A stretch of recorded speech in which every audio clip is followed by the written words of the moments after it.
Vamos lá, Raquel Silva Navas, do Facebook. É possível a pessoa encarnada obsediar um desencarnado? O que atrapalha a evolução de ambos? O que atrapalha a evolução de ambos? Sim, então vamos lá. É possível? É. Existe o mais comum, a gente fala, é um obsessor desencarnado para uma pessoa encarnada. É o mais comum.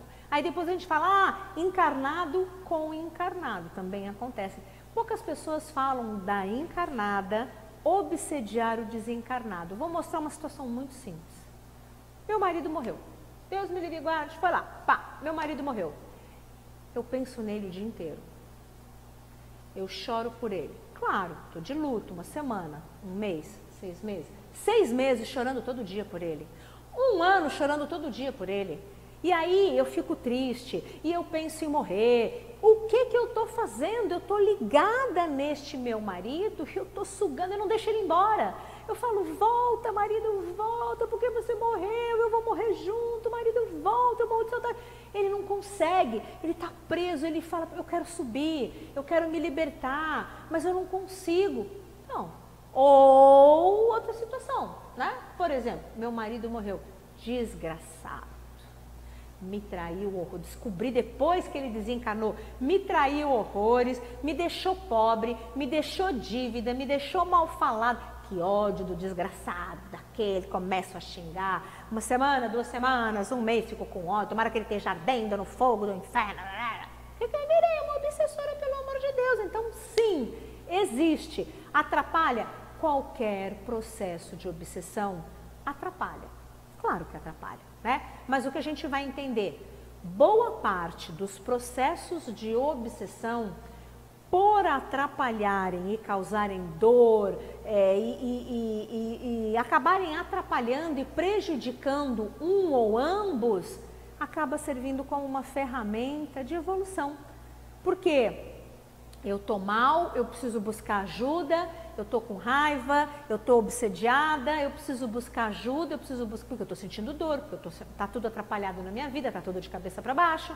Então, os processos de obsessão, seja com o sofredor ou com o obsessor mesmo, muitas vezes servem para a pessoa despertar para alguma coisa, para procurar uma ajuda, para mudar um padrão dentro de si, né? Então, Deus é perfeito. A gente diz que Deus escreve certo por linhas tortas, é mais ou menos esse caso. Tá bom, Raquel? Tudo bem?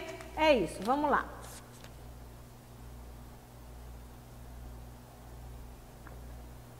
Rita de Cássia, do Insta. Beijo, Insta. Vamos lá. Mãe Fabiana, qual a diferença entre hospital familiar e reformatório? Todo obsessor vai para o reformatório, prisão? Então, tanto faz o termo que a gente usa. O que eu vou entender? O sofredor, como ele não tem uma intenção ruim, ele só está desequilibrado, perdido, sofrendo, né? Ele vai para um hospital. E aí a gente pode chamar posto de socorro, hospital familiar, hospital da colônia, não importa. Lá, nesse hospital, ele vai, primeiro que ele chega normalmente adormecido, e ele vai sendo tratado, ele vai sendo mantido adormecido uma semana, várias semanas, meses. Enquanto isso ele vai sendo tratado, ele vai se regenerando, ele vai se acalmando, todo o perispírito dele vai se regenerando também, a mente dele vai focando até o momento em que ele acorda, né? E aí ele começa a receber as instruções, olha, você desencarnou, papapá. Então aí é um hospital. Nesse hospital ele vai ficar um tempo, depois ele vai passar ali dentro do próprio hospital por um processo de reabilitação, morando no hospital. A gente vê isso muito nos livros kardecistas, nos filmes kardecistas. Vai chegar um momento onde ele está bem, e aí ele vai morar em algum lugar, na colônia, vai arranjar um emprego, vai estudar, tá tudo bem, né? Agora, você chama de reformatório prisão, eu chamo de hospital reformatório, vamos chamar assim. Por quê? Porque o obsessor, ele tem uma intenção, um dolo, uma intenção negativa, ele tem uma maldade dentro dele, né? Uma vingança, um sentimento muito ruim contra a pessoa que ele está obsediando. E aí, se eu levo para um hospital familiar, a hora que ele acordar, ele fala, vou embora, não quero ficar aqui, nada me prende no hospital. E ele volta para me obsediar. E aí os socorristas adormecem ele, leva de novo ele para o hospital. Na primeira oportunidade ele foge e vem me obsediar. Leva para o hospital, vem me obsediar. Leva para o hospital, vem me... Não dá, né? Não dá, né? A minha vida sobe, desce. Então, existe o que a gente chama de, eu chamo de hospital reformatório ou reformatório prisão, que é assim, é um hospital? É, porque o obsessor, ele é doente, tão doente quanto o sofredor. Ele é o doente da alma. Ele é alguém que em algum momento de muita dor, ele não conseguiu superar essa dor. E essa dor virou raiva, virou vingança. Então, ele é doente da alma. Então, se ele é um doente da alma, ele precisa de um hospital. Só que a diferença é que o reformatório não pode sair. Essa história de vai e volta não rola, né? Por quê? Porque ele cometeu alguns crimes, ele é um perigo para ele, para outras pessoas, então ele fica ali, ele está sendo tratado, ele está num hospital, ele não está simplesmente numa prisão, porque se ele fica numa prisão, ele nunca vai melhorar. Ele vai ser por séculos e séculos o mesmo obsessor, né? Então, quando eu falo de um hospital reformatório, o que significa? Que ele vai sendo tratado lá, ele vai recebendo doutrina, ele vai recebendo remédios, ele vai se regenerando, ele vai se acalmando, ele vai sendo conscientizado até o momento em que ele não pode sair. Ele está com raiva de mim, ele tenta sair, não pode. Até o momento onde ele entende o processo de obsessão, ele entende, né, a gravidade do que ele estava fazendo contra ele mesmo, ele toma consciência. E aí ele sai do estado de obsessor e passa para um estado de sofredor. Ele quer ajuda, né? Ele quer ajuda. Ele não quer mais ir embora, ele quer ser tratado, tá? Então, Rita, é mais ou menos assim que eu enxergo. Tudo bem? Vamos lá. Els Java do YouTube, você tá sempre aí, né? Legal. Tem como uma pessoa encarnada ser obsessora de outra pessoa? Tem sim, já falei. Tem sim. Tem muita história de inimigos, funcionário com chefe, vizinho com vizinha, ex-marido com ex-esposa, marido com esposa. Tem até o processo de obsessão de mãe para filho, irmão para irmão. Tem sim, tá? E aí ele está dizendo, digo através de pensamentos ou energias. Pode ser encarnado para encarnado, através de energia, através de pensamento, através de palavra, através de ato, tá? Como bloquear esse tipo de energia? A gente bloqueia um encarnado, um obsessor encarnado, do mesmo jeito que a gente bloqueia um obsessor desencarnado. A gente tenta bloquear, né? Porque é difícil, mas assim, como? O meu vizinho está com ódio de mim, eu não vou entrar nessa paranoia dele, eu não vou entrar nessa energia dele, ele está com ódio, eu não vou ficar com raiva dele, eu não vou bater boca com ele, eu não vou bater de frente com ele. É do mesmo jeito, ele está nessa sintonia, eu estou em outra. A gente não tem ponto de encontro, tá? É difícil? Claro que é, né? Imagina como é que você vai neutralizar essa sua vizinha que todo dia cruza com você no elevador. Como é que você vai neutralizar o seu pai? Como é que você vai... É difícil, Elza, é difícil, tá? Mas quem disse que evoluir é fácil? Né? Começa por aí. Quem disse que crescer, amadurecer e evoluir é fácil? Não é fácil, não. Muito bem. Lucas Augusto Delcor, do Facebook. Mãe, é possível um encarnado permitir inconscientemente que um obsessor se aproxime? E é possível um ser humano ser o seu próprio obsessor? Sim e sim, vamos lá. Um encarnado permitir inconscientemente que um obsessor se aproxime? Sim, foi o que eu falei o tempo todo. Se eu estou com bons pensamentos, se eu estou bem, se eu estou equilibrada, se eu estou com fé, se eu estou sendo uma pessoa legal comigo, com as outras pessoas, se eu não estou sendo mentirosa, falsa, vingativa, invejosa, legal, então eu estou protegida. Agora, se eu começo a entrar nessa frequência, nessa sintonia, inconscientemente, o que eu fiz? Eu abri a porta e coloquei bem grande, em letras, como chama aquele neon? Vem obsessor, vem que eu te quero, a porta está aberta, precisa de obsessor, vem obsessor. Aí você que inconscientemente, tá? Lucas, inconscientemente. E é possível um ser humano ser o seu próprio obsessor? Sim, o termo usado, né? Porque a gente está falando aí de muitos termos kardecistas, é auto-obsessão. Muito, muito, muito comum. E às vezes esse processo de auto-obsessão é tão forte que eu crio uma forma pensamento, uma ideoplastia, eu dou vida e ele assume um corpo.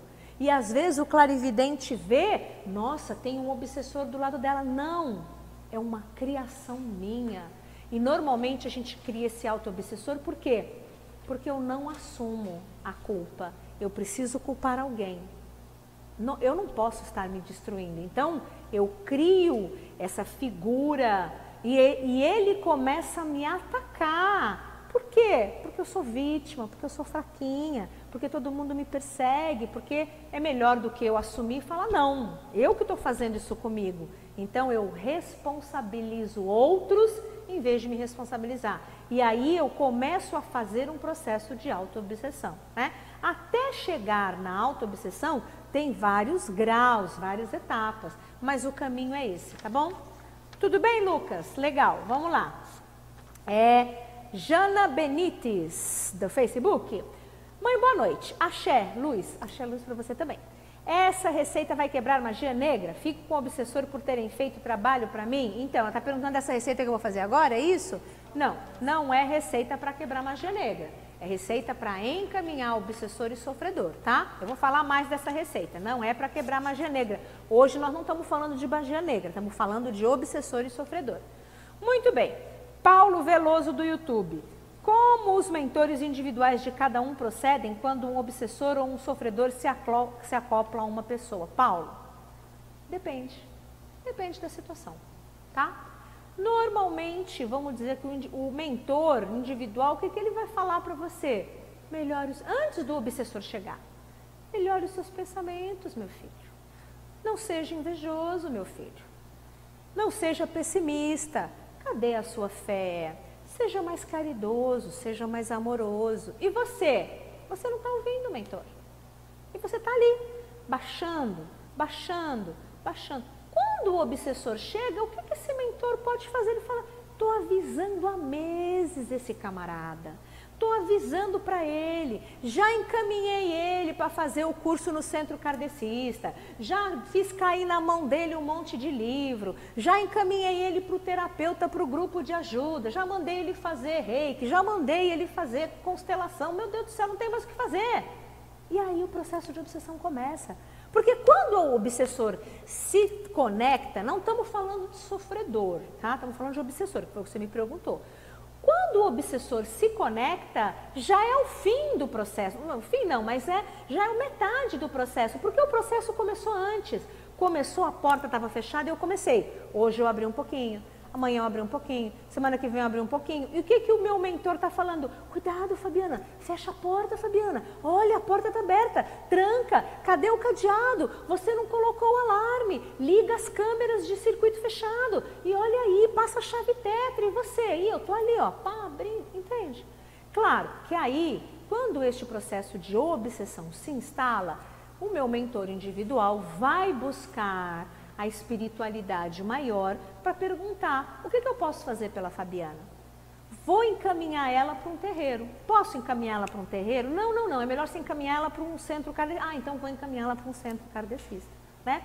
Ou não pode fazer nada, ela vai viver esse processo de obsessão. Então, o que o meu mentor faz? Se eu tiver que viver esse processo de obsessão, o meu mentor vai me dar força.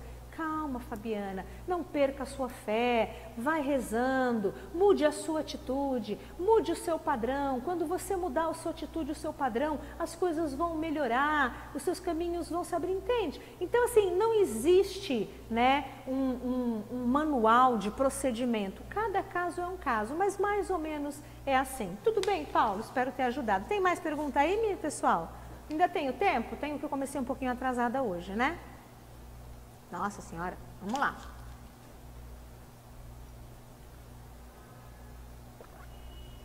Paola Bia, do Instagram, vamos lá. Mãe, ciúmes em excesso pode ser um obsessor?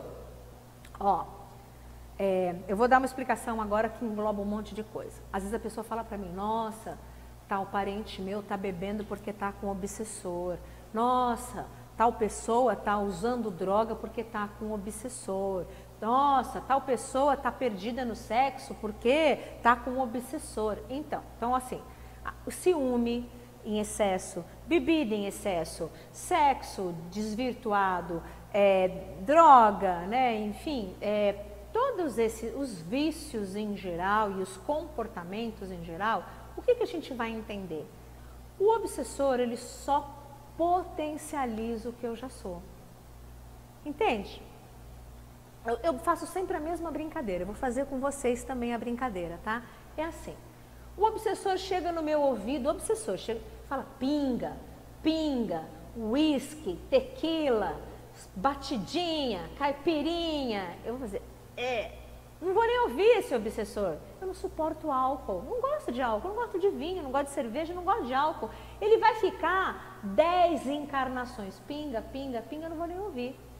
Agora, se o obsessor chegar no meu ouvido e falar show, eu já falei colate e já estou me atracando numa barra de chocolate. Porque não tem nada a ver com ele, eu adoro chocolate, sou chocolatra, eu não resisto ao chocolate.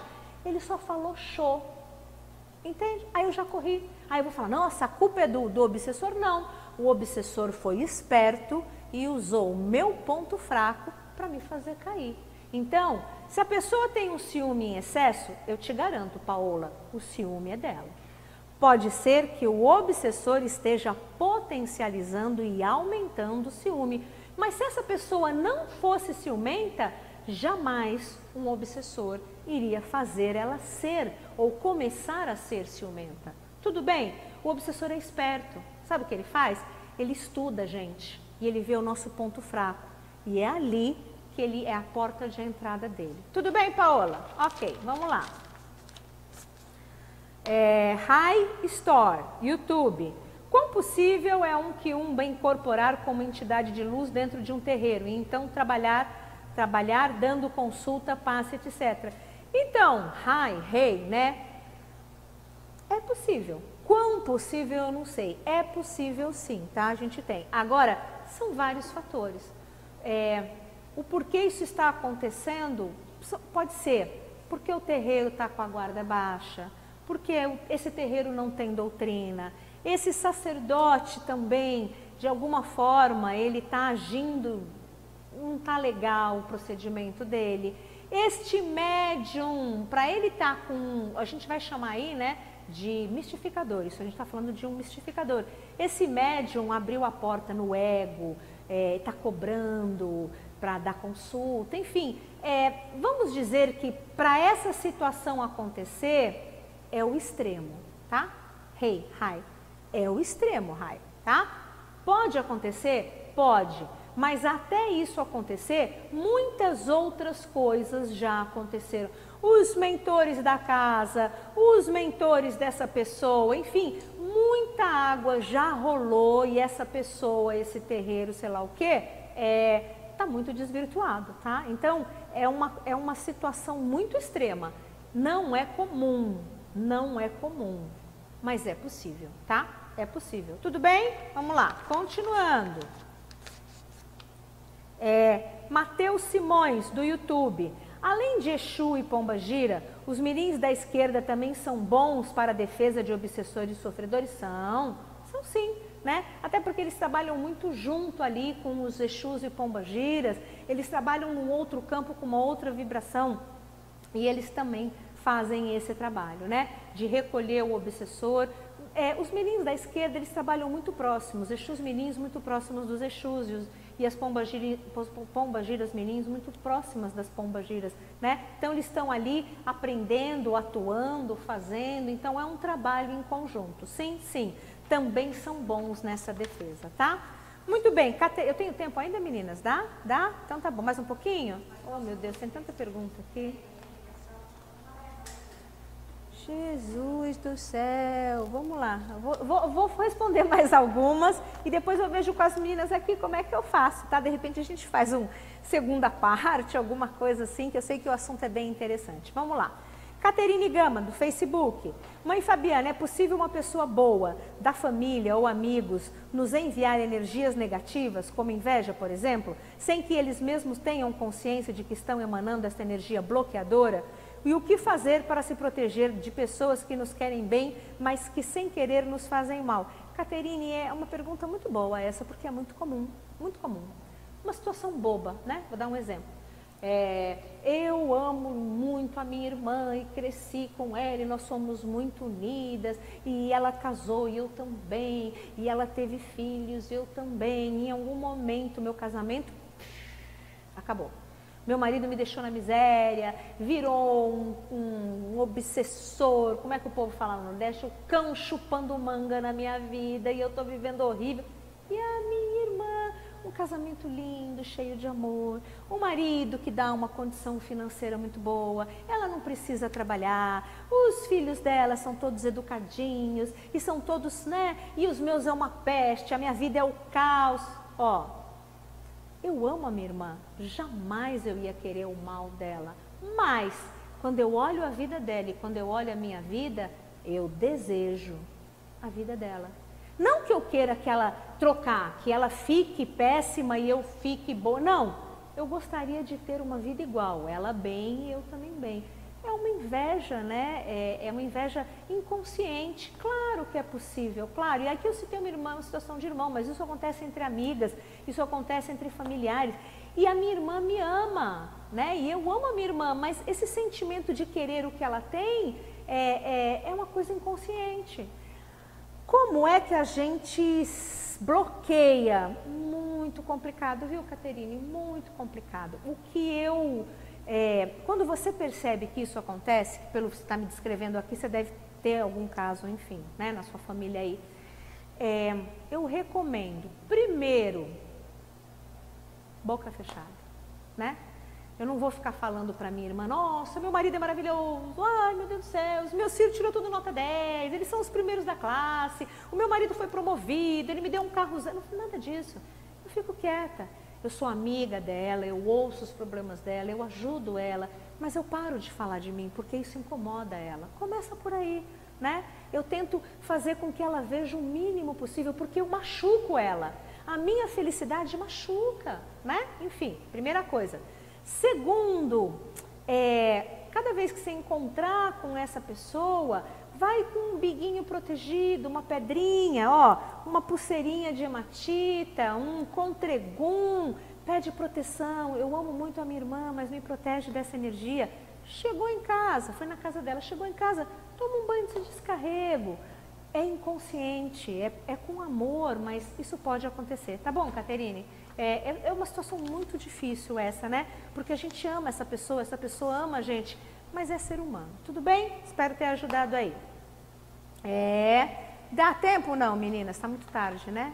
Tá muito tarde, gente. Ó, eu tô com um monte de perguntas, eu vou decidir aqui. Conforme for, eu até faço algumas respostas no final, a gente posta aí durante a semana, ou a gente faz um segundo webinário, alguma coisa assim. Tudo bem? Vamos pensar aí no que vai acontecer.